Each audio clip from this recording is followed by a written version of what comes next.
बिस्मिल्लाहिर्रहमानिर्रहीम अस्सलाम वालेकुम रहमतुल्लाह। जनरल फैज़ हमीद को जब हिरासत में लिया गया तो उसके बाद जब आईएसपीआर ने अपनी प्रेस रिलीज जारी की, उसके अंदर कहा गया कि एक तो टॉप सिटी केस है, दूसरा कुछ ऐसी सरगर्मियाँ और ऐसे मामलात हैं जो कि जनरल फैज़ हमीद की जानिब से आर्मी एक्ट की खिलाफ वर्जी की गई है और अपनी रिटायरमेंट के बाद इन्होंने इस तरह के इक़दाम किए हैं जिसकी वजह से उनको गिरफ़्तार किया गया या हिरासत में लिया गया या मिलिट्री कस्टडी में लेकर उनका कोर्ट मार्शल शुरू किया गया। अब ये जो मामला है, ये देखें, ये इस वक्त फ़ौज का, आर्मी का, एक पाकिस्तान के सबसे ताकतवर इदारे का अपना मामला है, एक उनका इंतज़ामी मामला है, उनका एक अंदरूनी मामला है कि उनका अगर कोई फ़ौजी ऑफिसर किसी मामले के अंदर पाया जाता है, उसके ऊपर शक का इजहार किया जाता है, तो उसके ख़िलाफ़ कार्रवाई करना ये उस इदारे का इस्तेहकाक है, उसका राइट है, ये उसके पास पूरा हक़ मौजूद है, उसके मुताबिक वो आगे चल सकते हैं। लेकिन ये जैसे ही आईएसपीआर की जानिब से प्रेस रिलीज़ निकली तो इसके ऊपर घंटों ट्रांसमिशन की गई, प्रोग्राम किए गए जनरल फैज़ की हिरासत को लेकर, और हुकूमत वाले ख़ास तौर पर हुकूमत की बात करना बड़ा ज़रूरी है। ये जो इस वक्त हुकूमत आपको नज़र आती है नून लीग की,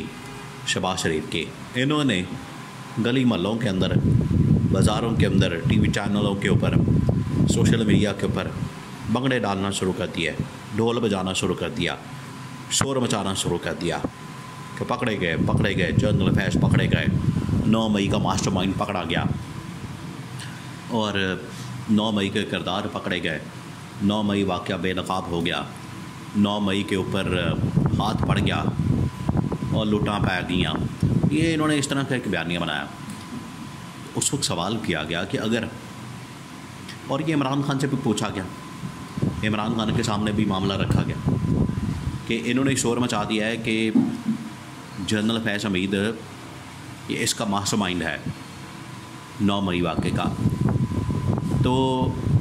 इमरान खान ने कहा कि ये अगर उसका मास्टरमाइंड है या जो भी है, तो एक तो है फ़ौज का मामला, उसके अंदर का मामला, उसके ऊपर मैं क्या कह सकता हूँ या मेरा क्या कमेंट हो सकता है। तो इमरान खान ने तो कैटेगोरिकली उसके बारे में बता दिया। दूसरा, इमरान खान ने कहा कि अगर कोई मास्टरमाइंड है तो ये तो फिर फ़ौज को देखना चाहिए।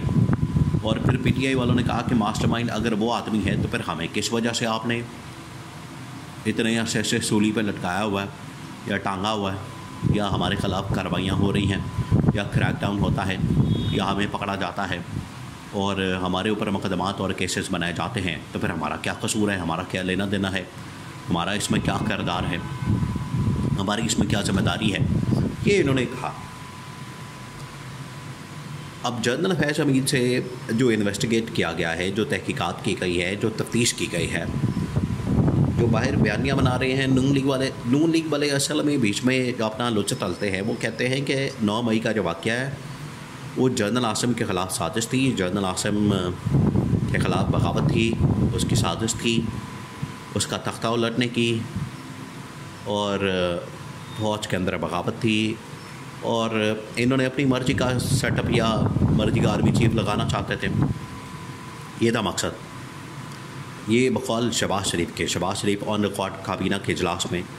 लाइव टीवी चैनल्स के ऊपर ये बता भी चुके हैं। तो अब 9 मई की सारी तहकीकात की गई है, इन्वेस्टिगेट किया गया है, इसको परखा गया है, इसकी जांच पड़ताल की गई है और इसको देखा गया है कि 9 मई का वाक़या आखिरकार है क्या और उसमें कितने एविडेंस है, कितने सबूत हैं। देखिए, जहाँ तक बाहर इमरान खान के मुकदमात बाहर जितने अदालतों के अंदर चल रहे हैं, इस वक्त इमरान खान को जो जेल में रखा गया है उसमें 2 मुकदमात हैं जिसमें इमरान खान को रिमांड पे रखा गया। एक अल खादर ट्रस्ट केस है और बाकी 2-3 कुछ और 9 मई के मुकदमात हैं। तो इमरान खान तो रिमांड के ऊपर है। अब वहाँ जब भी पेश किया जाता है, अदालतों के अंदर केस लाया जाता है, अदालतों के अंदर मामलात आते हैं, तो इमरान खान के ख़िलाफ़ तो कोई एक सबूत नहीं मिलता 9 मई के मुताबिक। जितने एविडेंस आते हैं, जितने सबूत आते हैं, जितने वहाँ पर शवाहिद लाए जाते हैं, ना वहाँ पर फुटेज आती है, ना कोई तस्वीर आती है, ना कोई वीडियो आती है, ना कोई एविडेंस आता है, ना कोई सबूत आता है, ना कोई और चीज़। तो सारे के सारे जब एविडेंस और शवाहिद वगैरह कुछ भी नहीं आता तो वहाँ से इमरान खान को रिलीफ मिल जाता है। यही हाल अंदर हुआ जो इस वक्त इन्वेस्टिगेट किया जा रहा है जनरल फैज़ हमीद को, कि जनरल फैज़ हमीद को पकड़ा गया है, जनरल फैज़ हमीद को हिरासत में लिया गया, लेकिन अंदर से निकला कुछ नहीं। ये जो नून लीग वाले इतना बाहर राई का पहाड़ बना के बैठे हुए हैं, खुदा पहाड़ निकला चूहा। और ये जो इन्होंने पूरा एक बयानिया बनाया हुआ है या उसके ऊपर एक पूरी इमारत खड़ी की हुई है कि 9 मई के अंदर बहुत कुछ निकल आया, 9 मई के अंदर बहुत से लोग शामिल हैं, 9 मई के अंदर बड़े किरदार हैं, 9 मई के अंदर ये हो गया वो हो गया और जनरल फैज़ पकड़ा गया। ये जो इन्होंने पूरा बयानिया बनाया हुआ है, इसके अंदर हकीकत ये है कि जब इन्वेस्टिगेट किया गया है, जब पकड़ा गया है, चले जहाँ तक टॉप सिटी की बात है, टॉप सिटी के भी आपको बहुत सारे शवाहिद और लिंक और तमाम चीज़ें आपको फिर बहुत सारे उसके और भी पहलू देखने पड़ेंगे। उस वक्त दौर भी नवाज़ शरीफ का था, इसका मतलब है कि नवाज़ शरीफ तक भी ये मामला जाना चाहिए। फिर किस तरह से जनरल फैज़ हमीद अगर एक करप्शन केस के अंदर मुलविस पाए गए तो फिर तरक्की कैसे हो गई, वो ऊपर कैसे आ गए, वो लेफ्टिनेंट जनरल भी बन गए, वो DGI बन गए और आर्मी चीफ़ की लिस्ट के अंदर भी आ गए। जब आर्मी चीफ़ तैनात होना था तो उस लिस्ट में जो नाम आए थे उसमें जनरल फैज़ का नाम भी था। तो ये तमाम चीज़ें फिर कैसे हो गई, सवाल तो फिर बनता है। ख़ास तौर पर उस हुकूमत से, शरीक ख़ानदानों की हुकूमत थी, नून लीग की हुकूमत थी, और वही मामूल के मुताबिक ये लोग बैठे हुए हैं और सोए हुए हैं सत्तू पी के। इनको कुछ पता नहीं कि मुल्क के अंदर क्या हो रहा है, क्या चल रहा है, और सिर्फ अपना बीच में से बयानियाँ बना के अपना लुच तल के अपना फ़ायदा निकाल रहे हैं।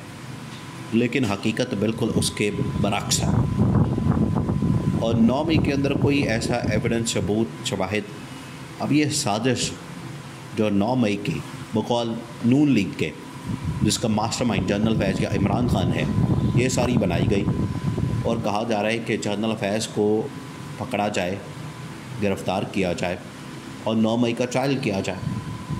और इसी कॉन्टेक्स्ट में इमरान खान को भी पुलिस कोर्ट के अंदर भेज दिया जाए। इमरान खान ने खुद भी कहा, लेकिन 9 मई से पहले कुछ निकलना भी तो चाहिए। बाहर जो निकलता है अदालतों के अंदर आपने देख लिया, वहाँ कुछ भी नहीं मिलता, ना कोई एविडेंस, ना कोई सबूत, ना कोई गवाह। तो इसी तरह से अगर मिलिट्री कस्टडी के अंदर चला जाएगा तो क्या मिलेगा वहाँ पर। 9 मई में क्लीन चिट देने के अलावा या आप जुडिशल इंक्वायरी कर लें या क्लीन चिट देते। क्लीन चिट आखिरकार जुडिशल कमीशन बना के भी मिल जानी है। तो ये सिर्फ बयानिया नून लीग का, इसके अलावा कुछ नहीं।